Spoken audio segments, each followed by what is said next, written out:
I'm going to start with two passages of scripture, and that is Romans chapter 12, verses 6 and 7, and then 1 Peter chapter 4, verses 10 to 11.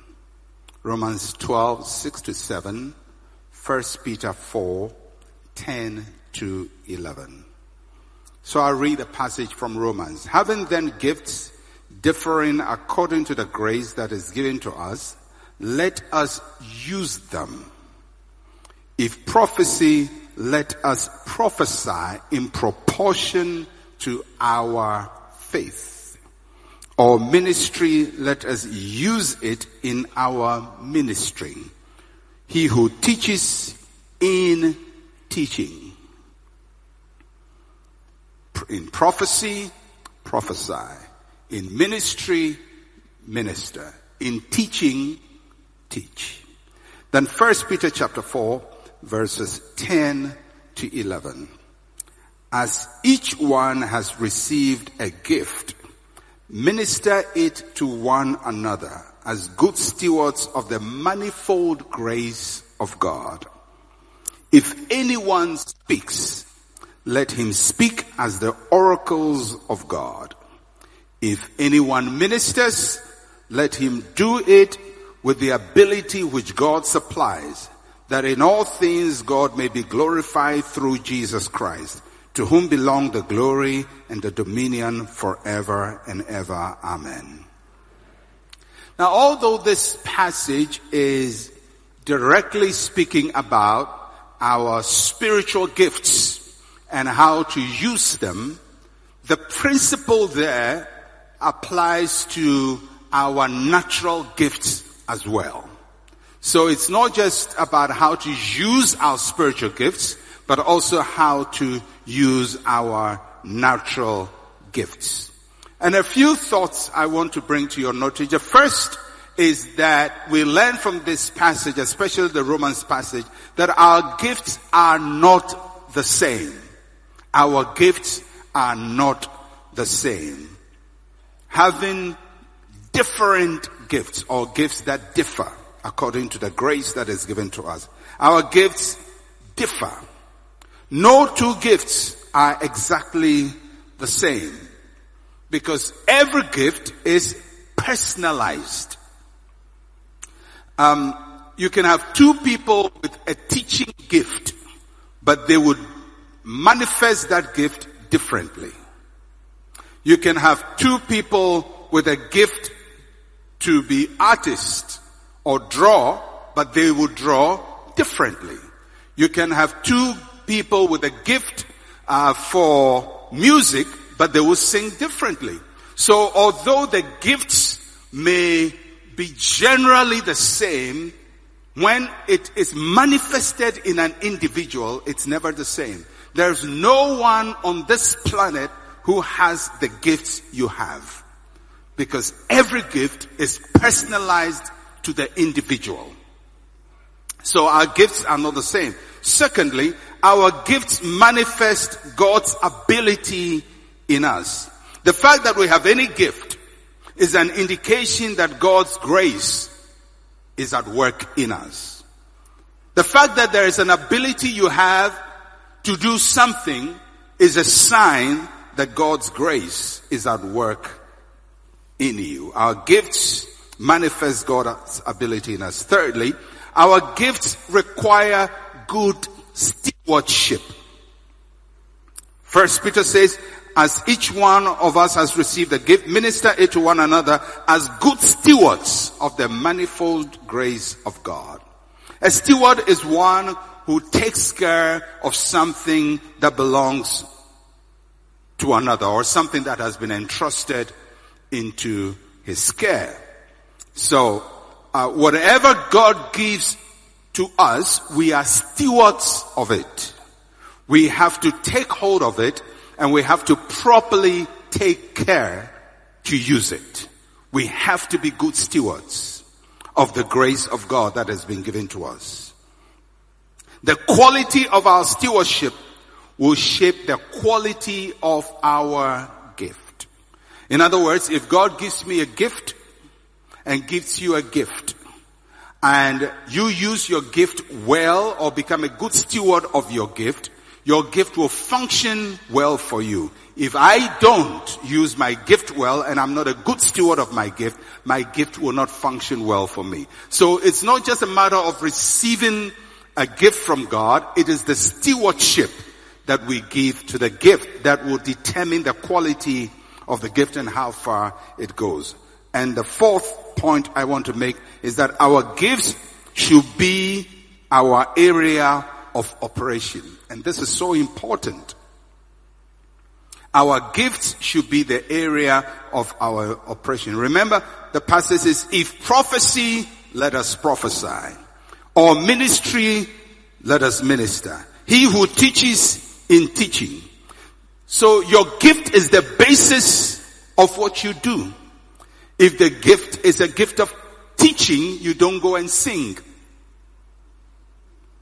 If the gift is a gift of prophecy, you don't go and teach. Because you have to operate in the strength of your gifting. That is what is going to set you out. There are over 7 billion people on this earth. You cannot stand out by copying. You can only stand out by being unique.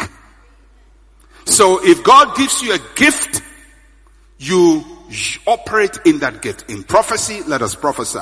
In ministry, let us minister. In teaching, let us teach. So you operate according to your gift. Remember, although the context is spiritual gifts, the principle applies to all other gifts. If I have the gift of art, I have to art. I have to use it. If I cannot say, well, God has gifted me as an artist, but I really like to be an engineer. I will be an engineer, but I will always be a second-class, mediocre engineer who would never stand out for anybody to follow. You have to operate in the area of your gifting. It's so critical to leadership development in life. So, what constitutes our gift? What is it? When we say something is a gift, what do we mean? Remember, the leadership is about competence. People follow those whom they believe know what they are doing. And when somebody shows competence, we submit our views to that person. We willingly follow others when they show competence. If somebody knows a lot about football and they start talking about football, we keep quiet. Somebody knows more law than us and they start talking about law, we keep quiet. Somebody knows more about medicine, they start talking about medicine, we keep quiet. Because once somebody shows competence in an area, others follow them. That's why it's so important that in life you become competent. But you cannot be competent in a vacuum. You have to be competent in the area of your gifting. Because the area of your gifting gives you an advantage before the race starts. It is God's investment in you before you even start living. God gives you an advantage. So what constitutes our gifting? 4 areas that will help us to really work to know what our gifting is. First is talent. The first thing that shows our area of gifting is talent. Talent is what we can do naturally. It's the thing that we're able to do without much effort. And talent is important. Because talent has to do with the way your brain is wired. Is the way you process your thoughts. Is the way you are you. So talent is not just what you do, it's the way you think. It is our disposition to do something easily. It could be the ability to tell a story easily, to make things up easily. You know, when children are growing, there are those who make things up easily. We may call them liars. but they are too young to be lying. A 3-year-old who says, my father has a big elephant in his room. And yesterday he brought a big train, and the train is in his bedroom. Now he's not really lying, because he's too young to have a motive for lying. What he's doing is he has a fertile imagination. Are you getting it? He's able to think about things which are not there and see them to be there. They are able to create. It is the power of imagination at work. Obviously, you have to teach the person morality later in life. Otherwise, they would use that power of imagination to do very bad things. But if you guide them well, they would become extremely imaginative and creative. But it comes so naturally. Other children can do that. They only talk about what is there. My father has a small table. So it is the ability to do things easily. It comes with the ability to make things with your hands, think through ideas, to sell things, to fix problems, or to speak convincingly, or some other predisposition. It's the way you are wired. You don't learn to do it. It comes naturally to you. Each one of us has a talent. Talent is great, but talent is not everything. It is where you start your leadership development process from. But it's not where you end. You don't end with talent. You start with it because you need other things beyond talent. You need passion. Passion is what you really love doing. Passion is what is called fire in the belly. It is what you feel very strongly about. Without passion, talent will die. Without passion, talent will be dormant. So passion is what is going to drive you. Passion is like the engine in a car. The car may have a nice body, that's the talent. Very nice. It may be a nice Mercedes-Benz, the latest, or a Rolls-Royce, or Bentley, or some, really exotic car. Nice color, nice body. But if it doesn't move, it's of no value. So something must move it. The engine, there has to be a power that drives it. That power that drives this nice car is what I call passion. There are people with a nice talent, but no engine. So they sit, they become display for other people to watch. They never move anywhere. They never get anything done. Because in life, you're going to have valleys. You're going to have mountains. You're going to have setbacks. You're going to have difficulties. What is going to make you move against those difficulties is not your talent. It's your passion. It's the engine, the 4-wheel drive engine that goes through rugged terrain and moves your talent to where it has to go. So you must have talent. It's important, but you must have fire in your belly, engine in your system. You must have passion. There are people who have talent but have no passion. It creates dissatisfaction. They don't love what they are doing, although they are talented with it, but they don't like it. So they are always dissatisfied. Then there are those who know they have their talent and really have the engine to drive it, passion. They get satisfaction. On the other hand, there are those who don't know what to do, but love doing it. In other words, they have no talent, but they have passion. So it's like somebody who has no musical talent, but has a passion for music. He sings, and he's always out of tune, but he's passionate. Now, if you are like that, you will be very, very frustrated in life. And because there are people who are always passionate about something. You know, when we were children, there were people who are passionate about football. They are very passionate. They are the first on the football field. They are the ones who are buying new jerseys and they are very excited, but they don't know how to play. And there are people who are passionate about medicine who are not scientific. Passionate about engineering. They are not methodical in their minds. They are very artistic. Now, how come sometimes people are passionate about something which they can't do? I think next week I'll address it a little further in that area. But let me give you this. Most times it's because maybe they are in an environment where everybody is doing something. If you are born in an environment of lawyers, you may think you must be a lawyer when your wiring is not lawyerly at all. So here you are quoting ipso facto and all these Latin words, but you are not a lawyer. You lose all your cases in the court. You have passion for something, but no talent for it.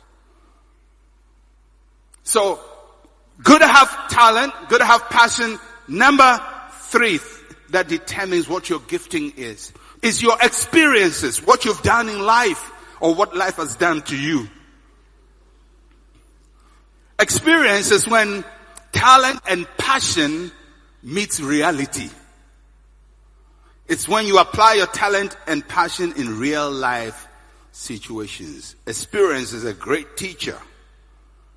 Experience helps you to perfect yourself. You want to know what your gift is? Look at your talent, look at your passion, look at your experience. And number 4 is your training. Your training is what you've learned to do. This is what you go to school for. Training can be both formal and informal. Sometimes your formal training may be in line with your talent and passion, but most times your formal training may not be directly related to your talent and your passion. Most times, I would say probably about 80% of the time, the formal training we have may not be in direction with our passion. So how do you handle it? When you've gone to school to learn something, but you have another passion. Maybe you want to be a musician, but you're going to learn engineering. Does it mean that going to school to learn engineering is waste of time? No, it's not a waste of time. You see, it's like what happens when you build a building in a waterway. So the water is supposed to flow in a certain direction, but there is a building there. So where your water has to flow, that's your talent. This is supposed to flow this way, but your education is sitting in the middle of it. So it seems like your education is obstructing what you're supposed to do. But it doesn't. Because when there is a rainfall, the water will find a way around the building and create a new waterway. So sometimes immediately you may not see the benefit of your training to your talent, but over time you will find a way to engineer your engineering into your music. Are you following me? So you don't necessarily have to go to school to learn in line with your passion and your talent. You may not see the immediate connection, but over time there will be a convergence because something in you is going to rediscover that path. And when it discovers it, it will even be richer because now you have a different training mixing up with a natural talent. You're going to create something far more profound and greater. So it doesn't necessarily mean that everything you learn in school has to be in line with your talent. But everything you will learn will find a way into your talent if you have passion. You may be an artist. You may be a musician. You may be a lawyer. You may be a doctor. By training, your talent may be in a different direction. Over time, there will be a meeting point. So don't discard your training. And don't throw away your degree. You may not use your degree to earn money, but the degree will fuel your talent to create a new chemical composition that is unique to you. That is why in life, some of the most successful people have done things in life which were opposite what they went to school for.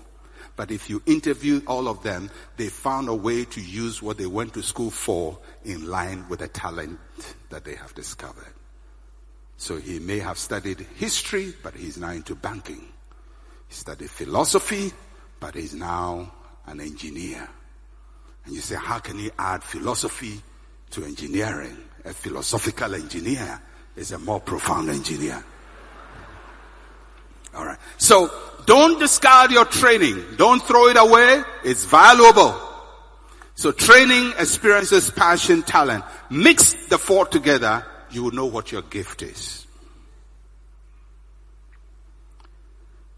Our gifts are God's investment into our lives. Our calling is our investment into people's lives. So, what's the difference between a gift and a calling? Because I'm going to go into what a calling is. A gift is what God has given to you. A calling is what you are giving to the world. So when it comes to gifting, you receive a gift. When it comes to calling, you are the gift. You are now a blessing to people. It is your calling that makes you a blessing. You may be gifted, but if you don't have a sense of calling, your gift has no benefit to other people. It is that sense that my life must now be lived for a certain purpose that makes your gift important. There are a lot of people with a gifting, no sense of calling. And there are people with that sense of calling, no gift. But when the two work together, you receive a gift from God and you become a gift. God blesses you with something and now you seek to bless the world by yourself. Then you become a calling. So let's move to calling. Our calling. Generally, there are three ways I would want us to look at calling. There is what I call the general calling. The general calling for the Christian is a call for you to come to Jesus, to be born again. God calls on all of us to be born again. It's what I call the general calling. It's a calling to all humanity to receive Jesus Christ as Lord and Savior. That's our general calling. Second is our Christian calling. Our Christian calling is the call to be like Christ. This is the call to all Christians to live the Christian life. Now, when I talk about calling, I am not referring to general calling, the call to come to Jesus, to be born again. There is a calling for that, but that's not what I'm addressing. I'm not addressing the Christian calling, the calling to be like Christ. There is a calling like that, but that's not what I'm addressing. I'm addressing a third kind of calling, and that is vocational calling. The calling to work for Christ. The calling to work for Christ. Now this is a calling to all Christians. It is a calling to manifest God's kingdom in our lives. Now, under vocational calling, there are two kinds, and I don't like using the differentiation, but I would still use it. There is what we call sacred calling. Sacred calling.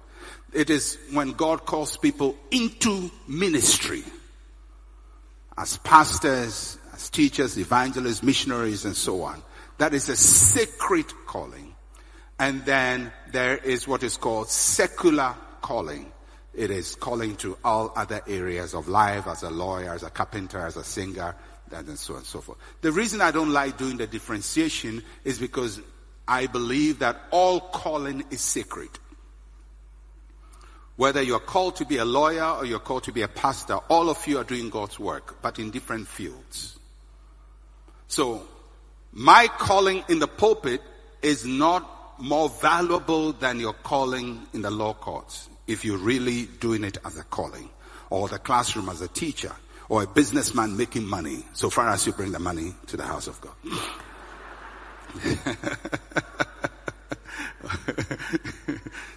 All right. So in that sense, all of us are working for God.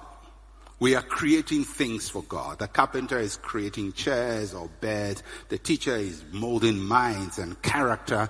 The lawyer is bringing justice, hopefully.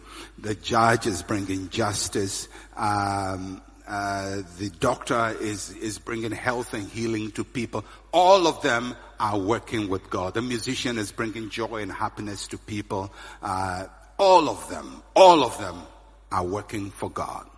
And for each one of us, we have to see our call as a holy calling.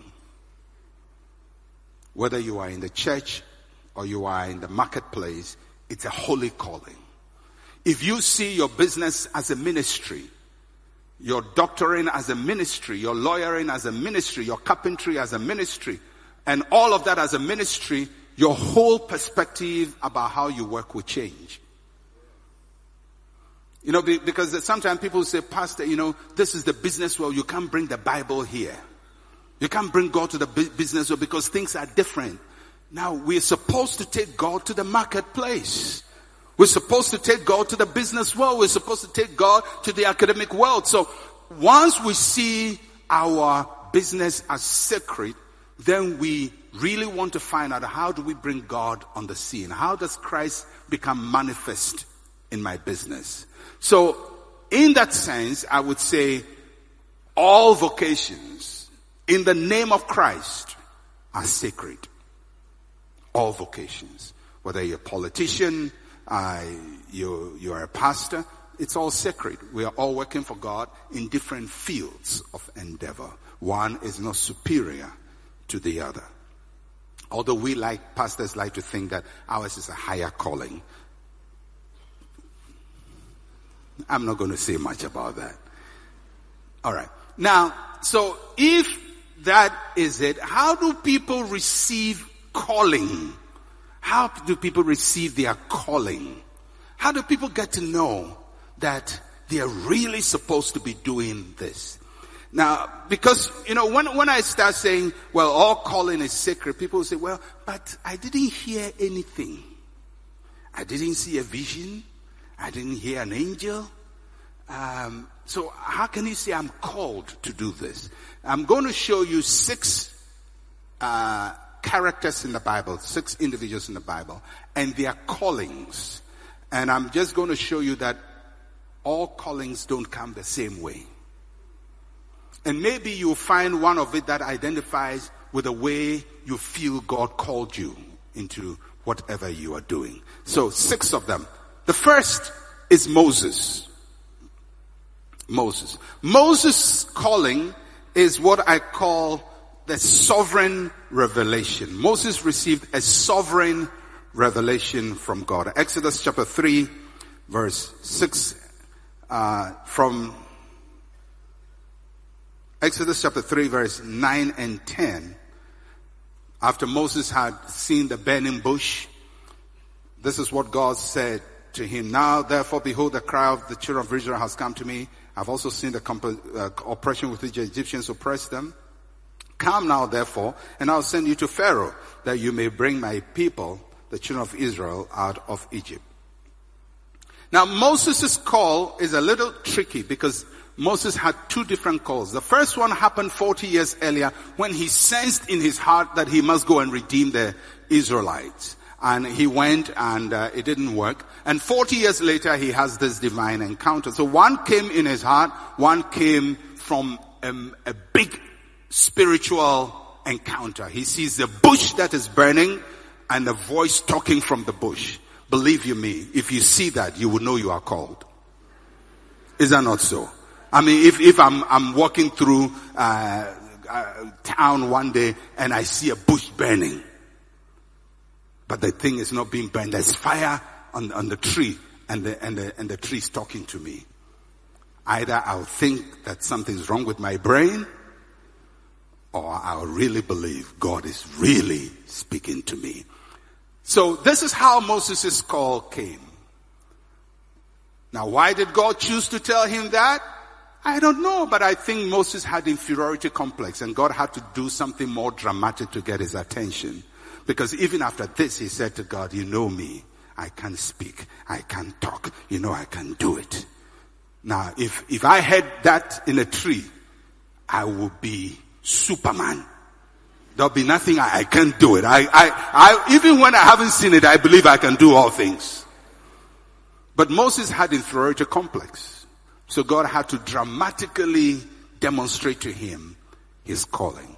It doesn't mean it's a superior calling. As a matter of fact, I believe that the less confident you are, the more dramatic your call. Moses. So sovereign call. How many of you are going to see this? I can guarantee none of you will see a burning bush. All right. But sovereign revelation where you see this big apparition and you hear a voice. So that's one way of people receiving their call. Second is David. Let's look at David's call. David received a prophetic revelation. He didn't see any bush. He didn't even know he was called. He was just, taking care of sheep. But 1 Samuel chapter 16 verse 1, that the Lord said to Samuel, how long will you mourn for Saul? Seeing I've rejected him from reigning of Israel. Fill your horn with oil and go. I'm sending you to the house of Jesse, to the Bethlehem, for I have provided myself a king among his sons. So David is just living his normal life. He's about to be discovered. So some people receive their call in life not because they were pursuing something, but somebody discovered them. They were discovered. And in this case, Samuel discovered David. David's call came through Samuel. Samuel received instruction from God to anoint the next king of Israel. He knew the town and the family, but did not know the individual. In time, he discovered David and anointed him. So sometimes it may not be you having a big moment like Moses. It may be you are just there managing your own affair and you are discovered. You're discovered. And that's how people rise into leadership. Samuel discovered David. Third, Joseph. How was Joseph called? Joseph received a private revelation. Genesis chapter 37 from verse 5 to 7. Now Joseph had a dream and he told it to his brothers and they hated him even more. And he said to him, please hear this dream which I have dreamed. There we were. Oh God, Joseph, why should he say that? There we were binding sheaves in the field. Then behold, my sheaf arose and stood upright. And indeed, your sheaf stood all around and bowed down to my sheaf. This is not what you tell your brothers, but now Joseph had a dream. Whatever that dream is, we don't know. But he interpreted it to mean that he's going to rise above his brothers. So here is somebody who has a moment in his life where he encounters something that gives him the confidence that he will be great. So for Joseph, there's no burning bush, there's no prophet Samuel, it's just a personal conviction based on what he has seen that he will be great in the future. So there are people who receive their call that way. There's no prophet coming to them, there's no burning bush, but they just believe that they will rise and become great. And that's how Joseph received his calling. And he rose up eventually after many years of trouble to become that. Let's look at Elisha. How did Elisha receive his calling? He received the calling from his mentor. 1 Kings chapter 19 verse 15 and 16. This is God speaking to Elijah. Elijah. So God said to Elijah, go return on your way to the wilderness of Damascus, and when you arrive, anoint Hazael as king of Assyria. Also, you shall anoint Jehu, the son of Nimshi, as king over Israel, and Elisha, the son of Shaphat, of Abel Meholah, you shall anoint as prophet in your place. Then verse 19, so he departed from there and found Elisha, the son of Shaphat, who was plowing with 12 yoke of oxen before him, and he was with the 12. Then Elijah passed by him and threw his mantle on him. Elisha was called by Elijah, his mentor.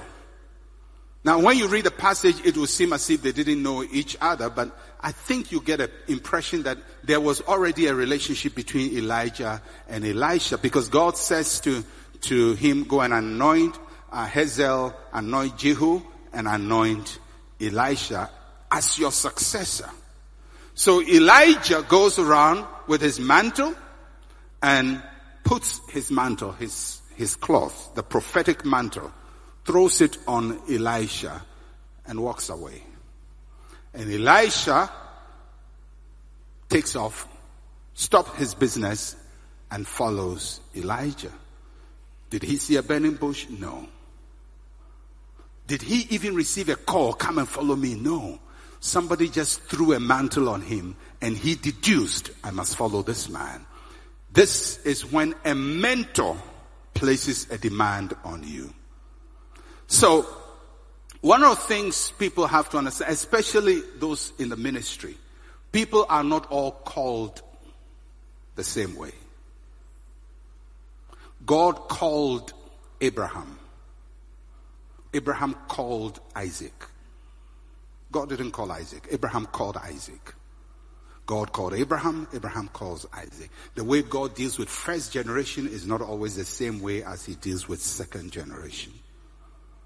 You cannot say, well, Abraham, you heard from God, so I'm not going to follow. I'm also going to go to Ur of the Chaldees and start my journey from Ur of the Chaldees, and maybe I'll hear a voice from God. No.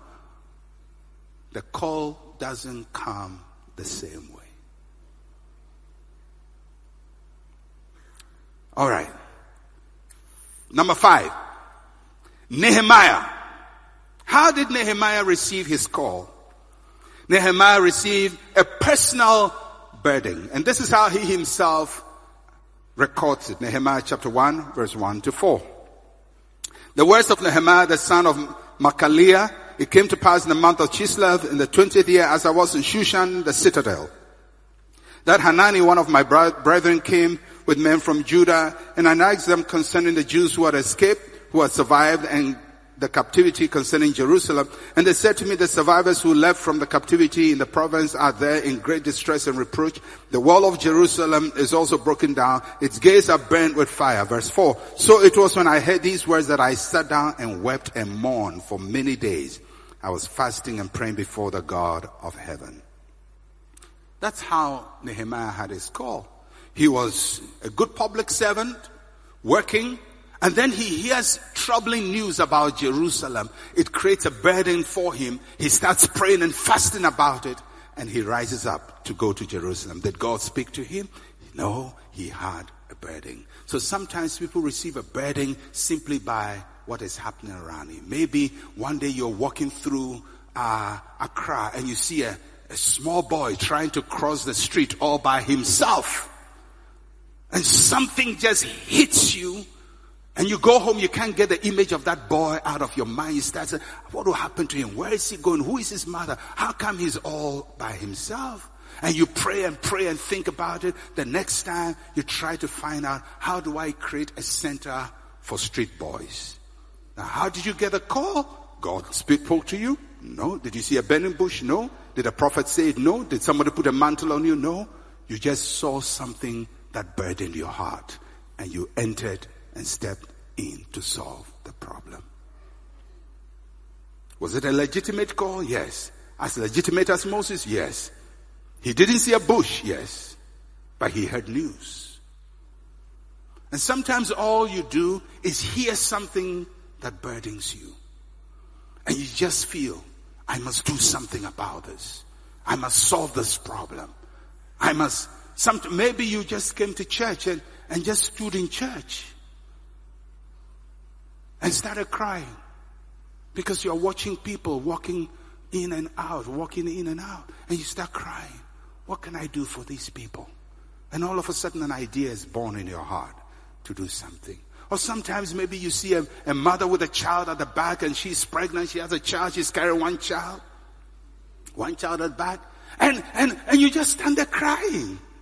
And you wonder, why am I crying? I don't even know her. Something is being birthed in your spirit. A call is being born out of you. And if you would follow that call, you'll be amazed what God will use that little burden in your heart to accomplish. Have you wept about situations that don't concern you?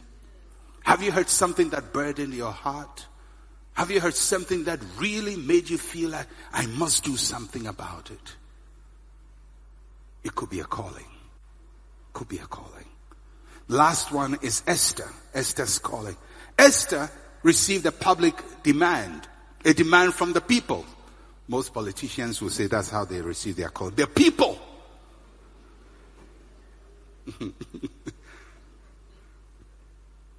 Esther chapter 4. Esther is a queen, enjoying her life, and then there's trouble. Her people are about to be killed. So chapter 4 verse 13 to 14. Then Mordecai told them to answer Esther, do not think in your heart that you escape in the king's palace any more than all the other Jews.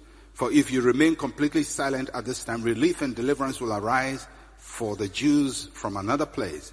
But you and your father's house will perish. Yet who knows whether you've come to the kingdom for such a time as this?